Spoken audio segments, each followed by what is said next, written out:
From Imagine Learning, this is Heartwork, an honest profile of America's educators. The moment in my career that simultaneously broke me and knit me back together was when I listened to the podcast Sold a Story.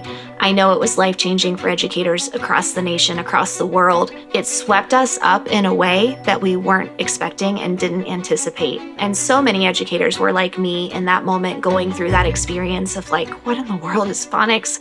How do I help children understand phonological awareness when I don't know it? I wasn't taught it. That's not what my curriculum is asking me to do. I'm doing all of these practices, and actually I really love guided reading. It's a special moment in my classroom, and I get hands-on opportunity and time in stories with my children. And now you're telling me not to do it that way? I'm crushed. So I remember listening to that podcast and having this moment where I just lost it. I cried and cried and cried because my heart told me that I had been teaching children wrong for so long. And I absorbed that in a way that made me feel like I had kept children from being able to read.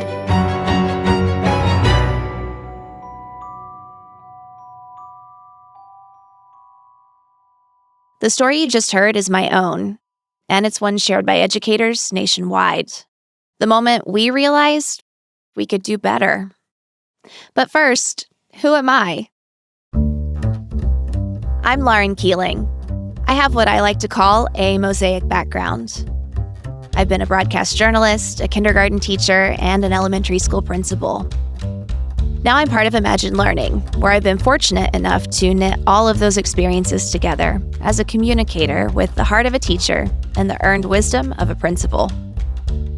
In January of 2025, the latest results from the nation's report card came out, and it wasn't good news. Reading scores have dropped. Again. This time to historic lows, with the lowest performing 4th and 8th grade students posting the worst scores in 32 years. Only about 33% of 4th graders can read proficiently. The older that a child gets, the harder it is. There's a lot of work that we have to do here. In the United States, the way we teach reading has a long and pretty rocky history, with the debate on what works going back and forth for decades. Whole language on one side, science of reading on the other. For years, whole language approaches dominated classrooms, but now, as scores continue to plummet, districts are making a change, turning more and more to the science of reading in an effort to improve them. We know that students are behind. We know that they're struggling to get caught up. If our students are not able to comprehend what they're reading, we are not doing our due diligence as educators. I see growth every year in my students. Is it where I want it to be? No. But are we making progress?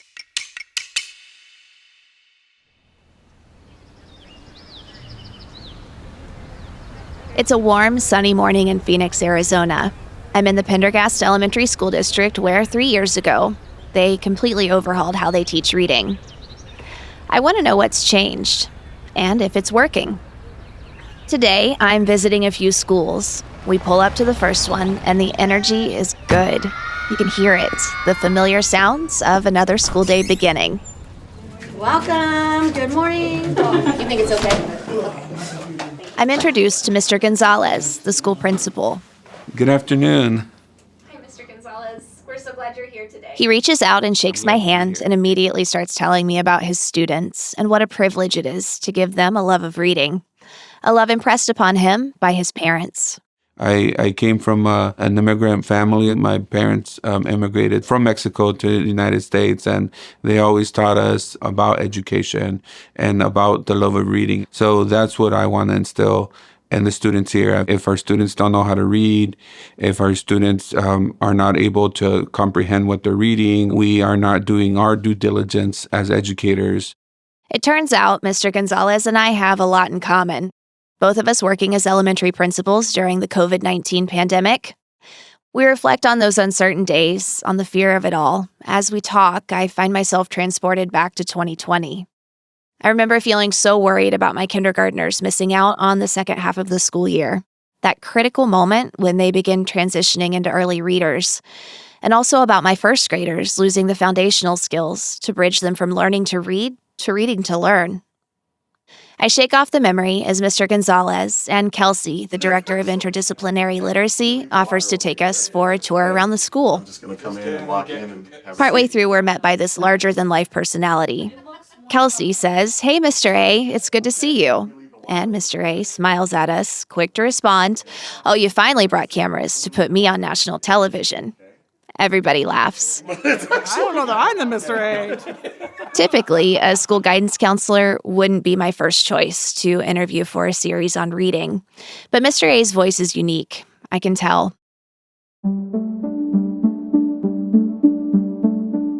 We learn that he uses stories to help students build life skills, resilience, hope, empathy.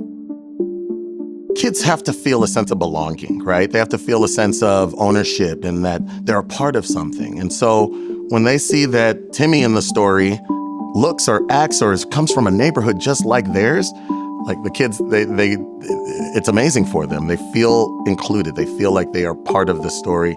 They feel like they can really relate to the characters, which influences their love of reading, influences their love of storytelling and their desire to learn more.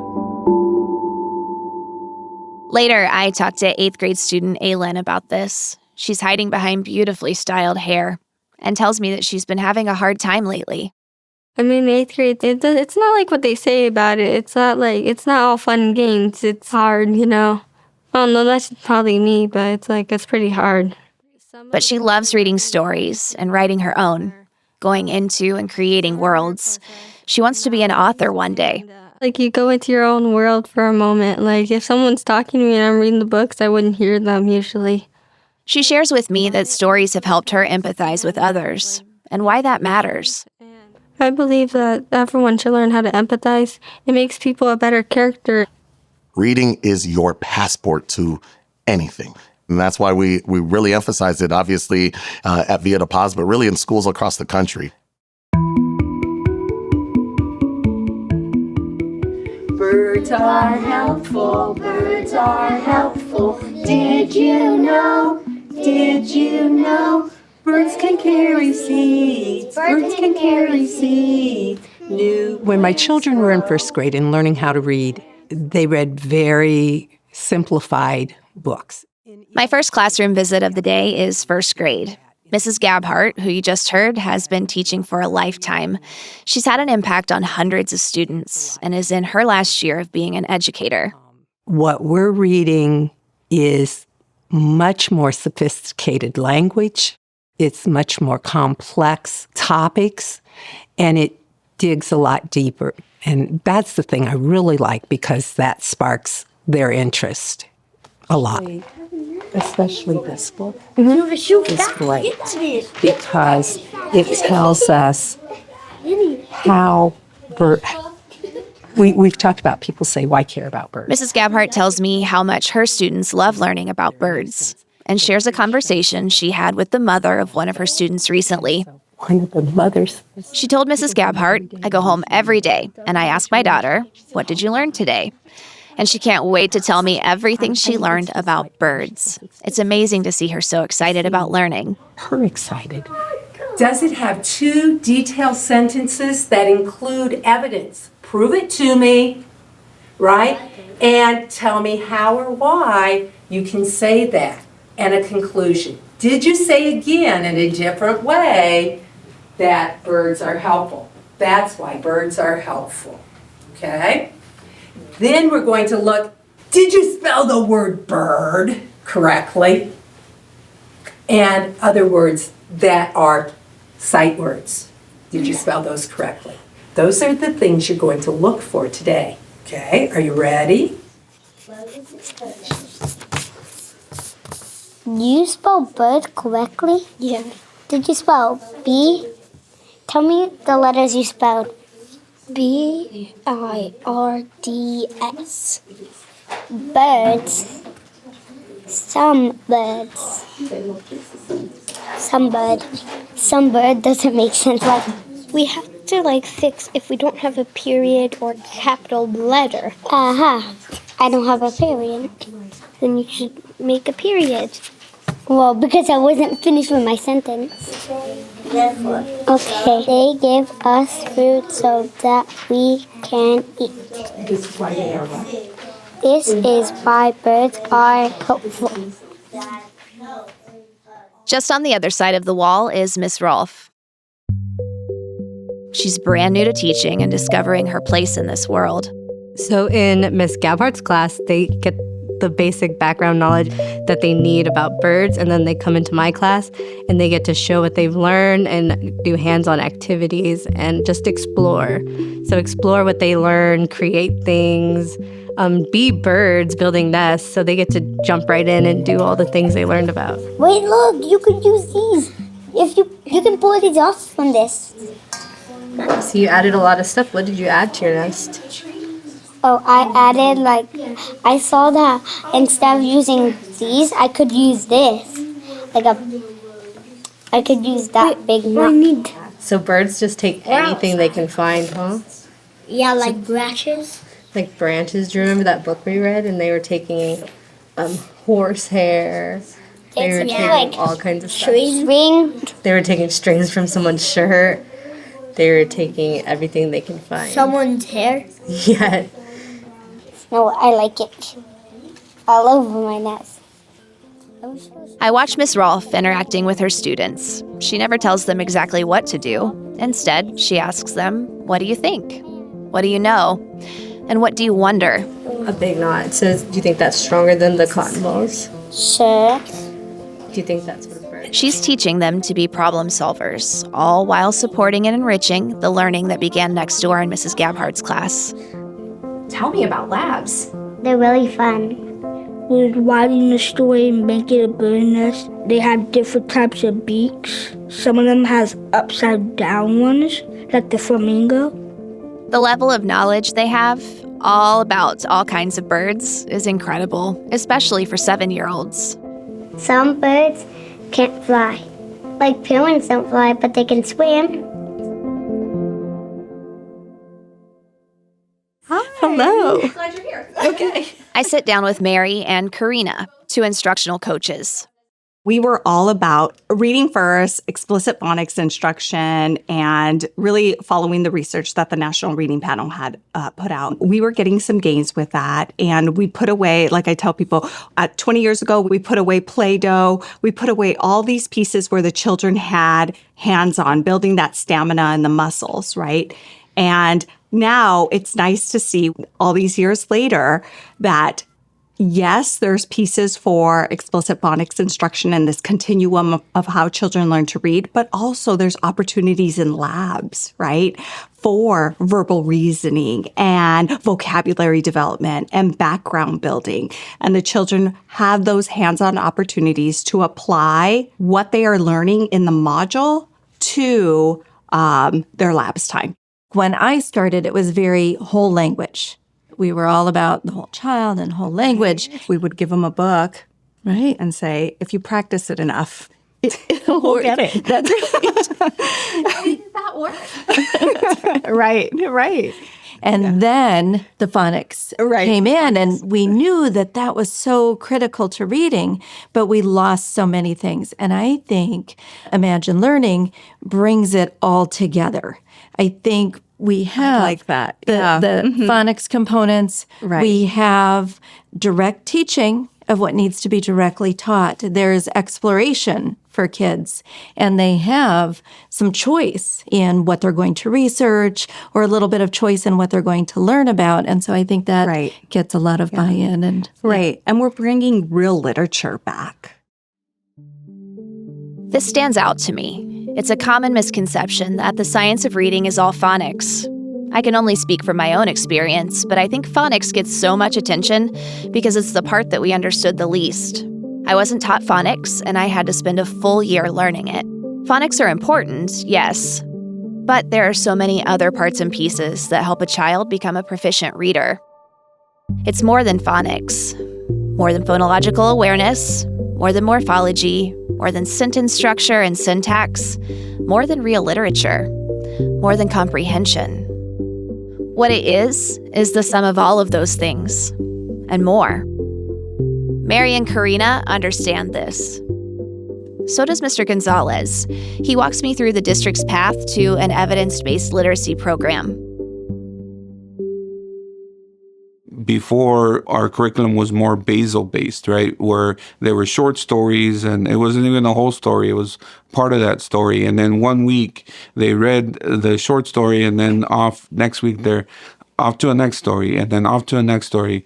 Natalie Wexler, some of her research really helped us understand that really looking at schools that were closing that achievement gap. And one of the biggest things is the ability to really read a book from cover to cover. Natalie Wexler's book, The Knowledge Gap, it's linked in the reading list and this episode description, was what first made me see the problem differently. Her argument is simple. If students don't have background knowledge, they're already at a disadvantage, because without it, the playing field isn't fair. If they don't have the general world knowledge or regular exposure to complex language, they may not have the necessary foundational understanding to fully engage with what they're reading. If a student is reading a passage about ocean life, but they've never seen the ocean or been to an aquarium, yes, they may be able to decode every word just fine, but they're missing the context that brings meaning to the text, and that makes comprehension much harder than it should be.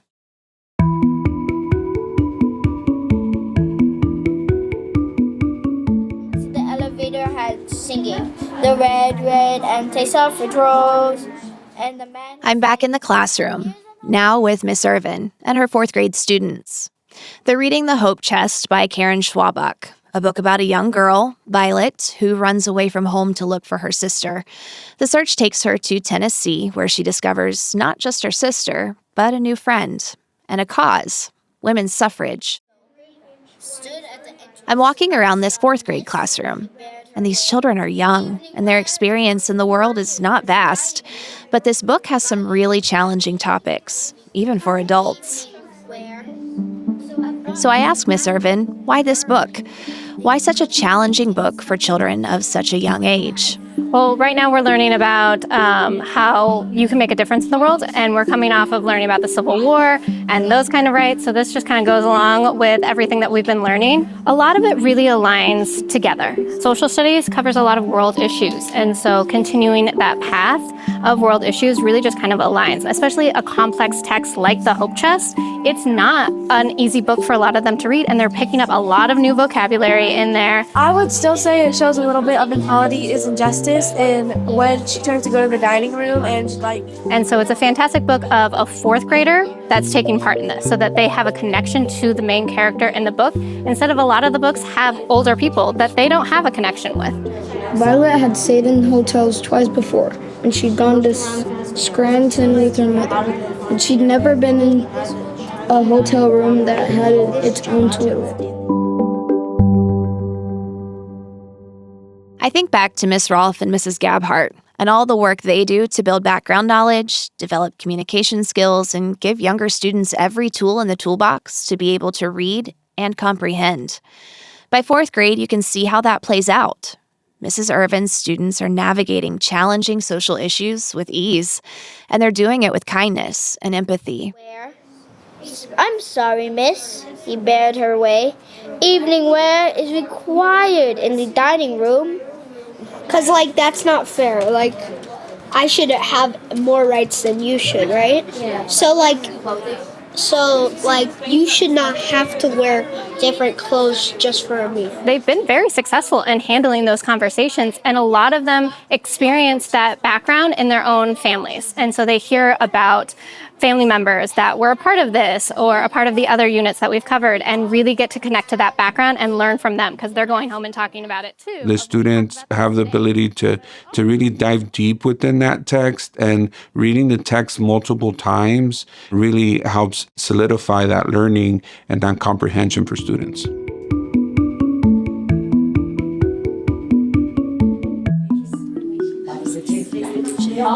They don't shame you, they don't front you about using plastic. In Miss Johnson's 7th grade class, everything comes together. I tell my kids I'm very strict. I'm a tough teacher, but I love them. I'm very routine oriented.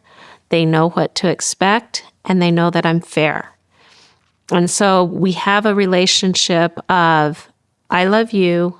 I will help you be successful. If you make a mistake, it's okay. We will fix it. I will help you fix it, and we'll move on. And the same goes with their learning. I will help you. I'm here for you. That's why they pay me the big bucks, I always tell them.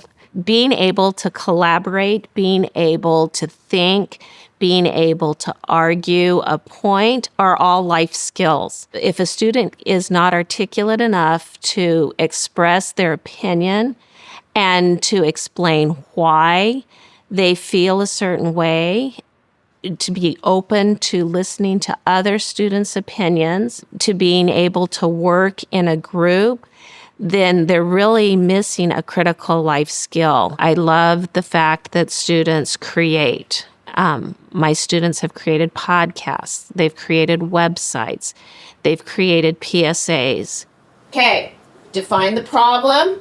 Tell the people why it's a problem, why they should get involved, and what you want them to do. Here's the fun part.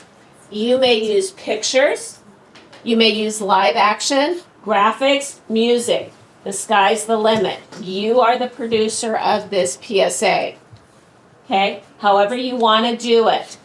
So the targeted audience is towards people who want to help stop plastic pollution.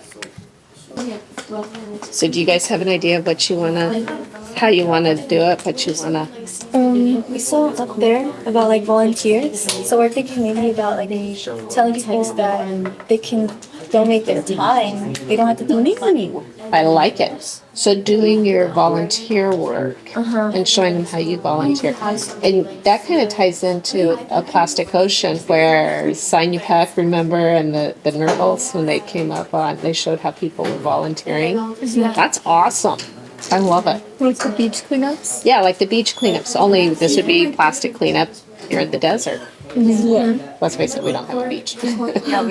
Unfortunately. If we focus around Avondale, then we could do something that relates to people that live in Arizona or like around here and bring more awareness to it, yeah. You can hear it too, right?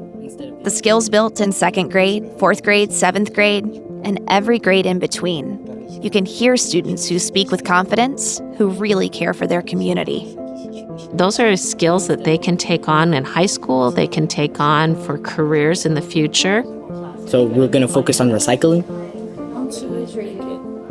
Today, as I sit here reflecting on my time in Pendergast, what really stands out isn't the high-quality instruction that I saw or the program that they're using. It's the commitment, the belief that students deserve better. Never is an instructional shift perfect or without challenge, but in Pendergast, they've chosen to see the bigger picture and are putting in the work. And really, that's all we can do. Next time, I'm going to share my experience with 600 educators at a training session in the School District of Philadelphia, a district also committed to improving reading scores. I went back to my principal and I said, we need to make some major changes. We are doing a complete disservice to our school community. That's next time on Heartwork. Want to put faces to the voices you heard today?